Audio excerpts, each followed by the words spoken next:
Yun, magandang araw po sa inyo lahat. Welcome po sa Makapili TV.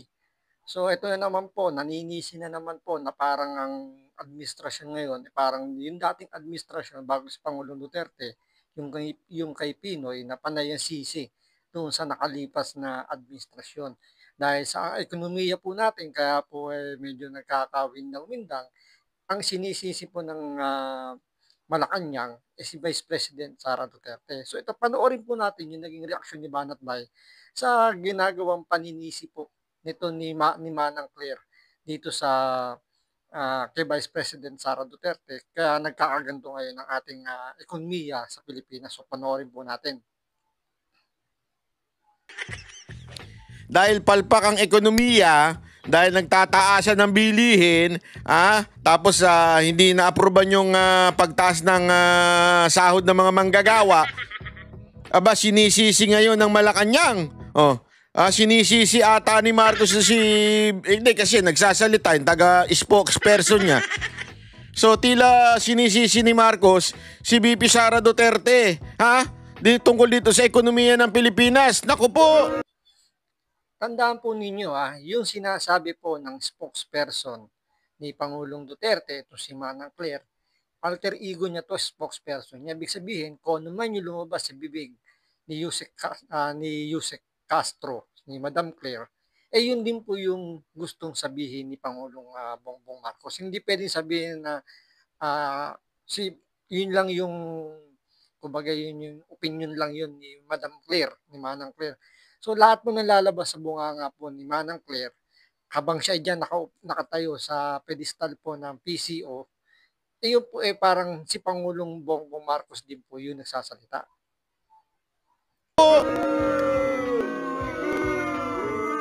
Ikaw ang presidente, anong pakialam ng vice president yan? Di ba? Tapos isisisi nyo sa mga nangyayari sa impeachment? Gago! Sino man nagdi-delay niya impeachment? Di ba kayo? Inaantay lang kayo ng Senado Anak kayo ng tutsang kalabaw, Hindi pa sumasagot yung mga bata mo sa kamera. Tapos sasabihin mo, dinidelay. Ay, sus, napakasinungaling nyo talaga. Ito, pakinggan natin yung tagapagsalita ng palasyo.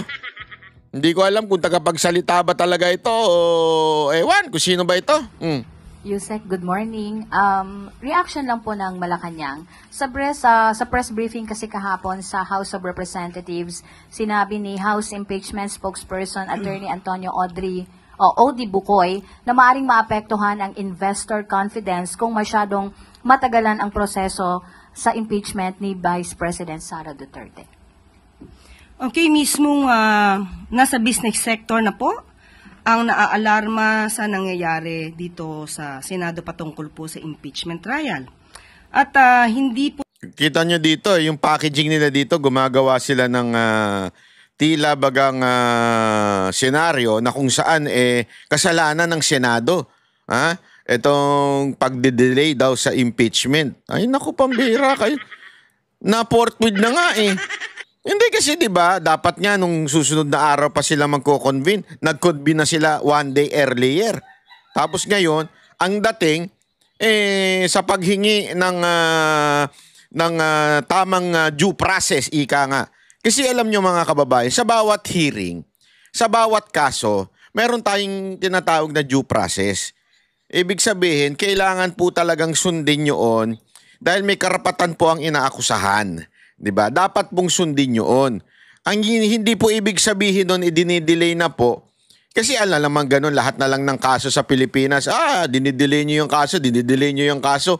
Hindi pa pwedeng ganun. Kailangan bigyan mo ng pagkakataon. May mga 10 days para magpaliwanag, 5 days para magpaliwanag. Hindi pa pwedeng dinidelay ka agad. Gusto nyo mabilis pala ba't di sumagot ka agad ang kamera?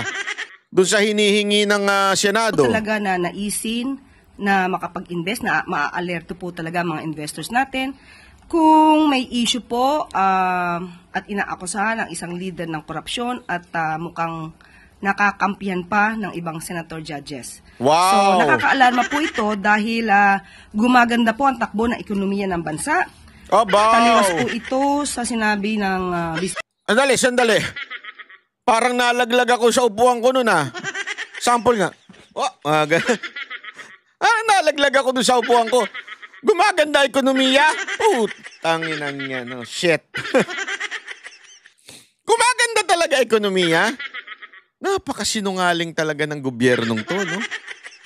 Napakasinungaling. Saang parte? Sige nga, ho, te, magbigay ka nga ng halimbawa.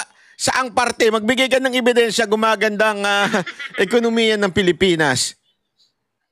Ako, Banat Bay, alam ko kung anong parte ng ekonomiya ng Pilipinas ang gumaganda. Yung ekonomiya ng mga oligarko. Di ba?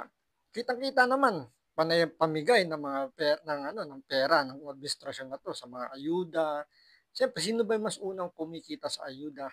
Hindi naman yung mga mahihirap na tumatanggap ng ayuda. Merong mas nakikinabang diyan for sure. 'Di ba? Tapos ngayon nagagawa pa ngayon ng mga oligarko yung gusto nila na hindi nila nagawa nung panahon ni Pangulong Duterte. Kaya ang gumaganda ay ekonomiya ngayon ay yung mga nalugi nung nakarang administrasyon tulad ng mga drug lord, 'di ba? Nalugi sila. Ngayon gumanda ang ekonomiya nila. Yung mga oligarko na pinagbabayad ni Pangulong Duterte ng kanilang mga tax. Ngayon hindi sila nagbabayad ng tax siguro. Kaya gumaganda yung ekonomiya nila ngayon. So baka yun yung tinutukoy dito ni Manang Claire at hindi yung ekonomiya ng mga ordinaryong Pilipino na alam niyo yun yung araw-araw na nakikipagsapalaran para lang kumita ng minimum at may tawid yung pang araw-araw. Kasi kung yun yung tatanungin natin, kung gumanda ba talaga ang ekonomiya ng Pilipinas, malamang sa malamang, alam niyo na ang sagot. Ay, nako. Ano to, te? Libre ba lahat ng pagkain mo? Ako nagtatanong lang, te, ha? Libre ba lahat ng pagkain ninyo sa bahay? Sa bagay, mataas ang sahod mo dyan. Kaya walang problema. Hindi pa natin alam kung may mga bonus-bonus pa yan. Di ba? Pero, te, tanungin mo yung mga nasa baba. Talaga ba gumaganda ekonomiya? Hindi, kasi na sinasabi mo, gumaganda ang ekonomiya.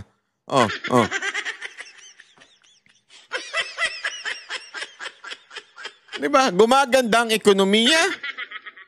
Tapos, ang dahilan na babagsak ang ekonomiya dahil kay BP Sara Duterte, dahil sa impeachment na yan, abay, pambihira kayo. Presidente, na bagsak ang ekonomiya. Tandaan po natin, natanggal na po ang Pilipinas dito sa Financial Action Task Force, gray list, na nakapagbigay po ng mataas na investor confidence sa bansa nito lamang taon. At sinabi rin po ng ADB, na na-maintain po ng Pilipinas ang napakaganda pong economic outlook for 2025.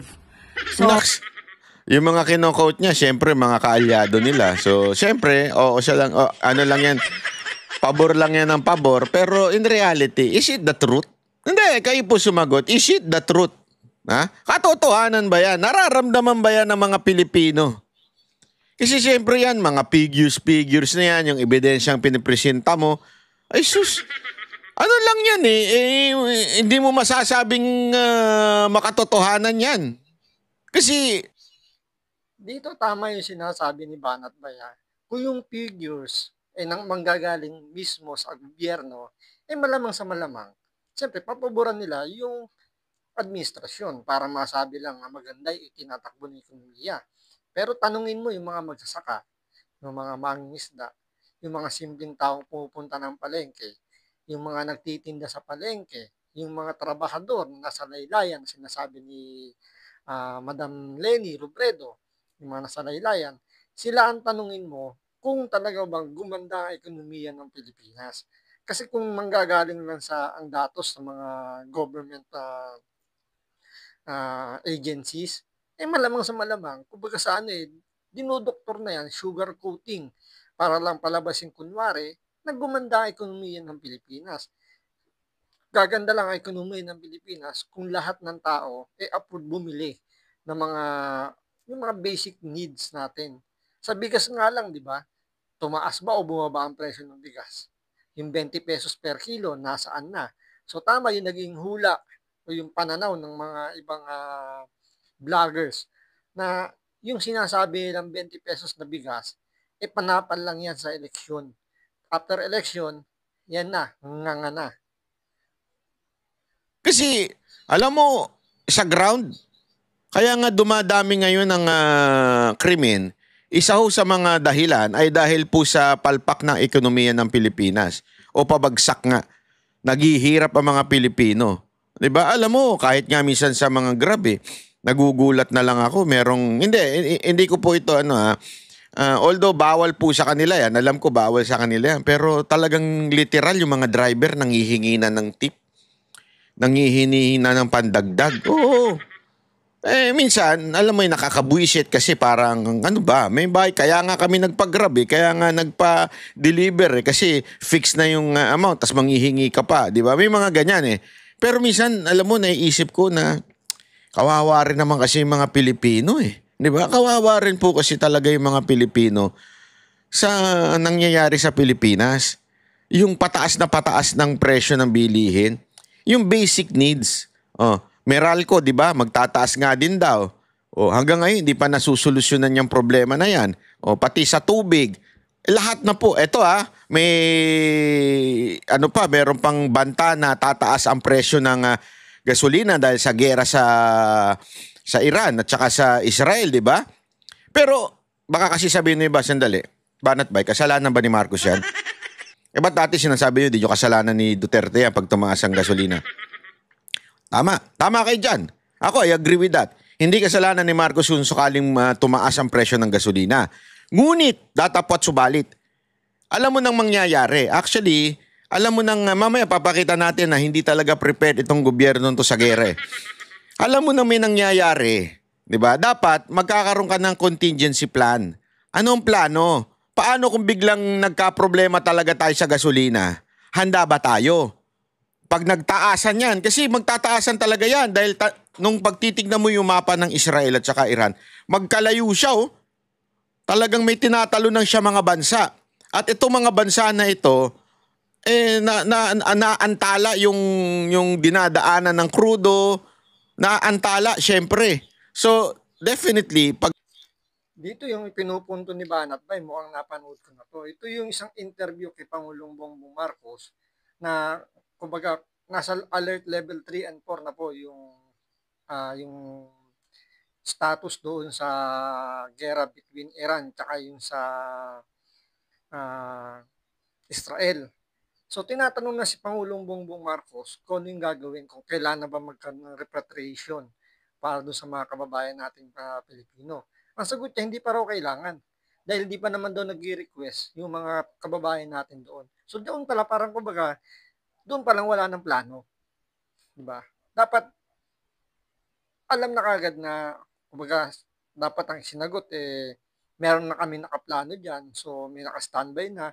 Once na yung mga kababayan natin, talagang willing nang umuwi. Nakaantabay na yung mga sasakyan para maibalik sila dito sa Pilipinas. Pero yung tono ng sagot ni Pangulong Bongbong Marcos, alam mong wala siyang kaplano-plano at parang nag-aantay lang siya kung ano yung mangyayari bago siya mag-react.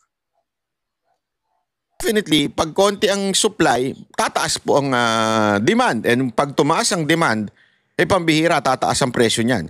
So dapat nakikita mo na yan. Sabi nga, a good leader creates problem. Ang labo mo, Banat Baya? Dali, papaliwanag ko. Actually, si Isko nagsabi sa akin ito Tama naman iniisip ko. Dapat, kung ikaw ay good leader, wala pang problema, iisip ka na ng problemang mangyayari.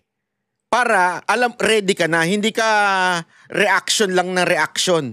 O react ka lang ng react. Di ba? Hindi pwede. Dapat, wala pang problema, mag-create ka na ng problem. Ano kaya magiging problema dito? Pag nagkagera, ano mangyayari? So, anong gagawin natin ngayon? Diba? Dapat ganun. Hindi Kumbaga dito, kapag ikaw isang good leader, kailangan yung tingin mo malayo. Hindi yung nakatingin ka lang kung ano yung nasa harapan mo.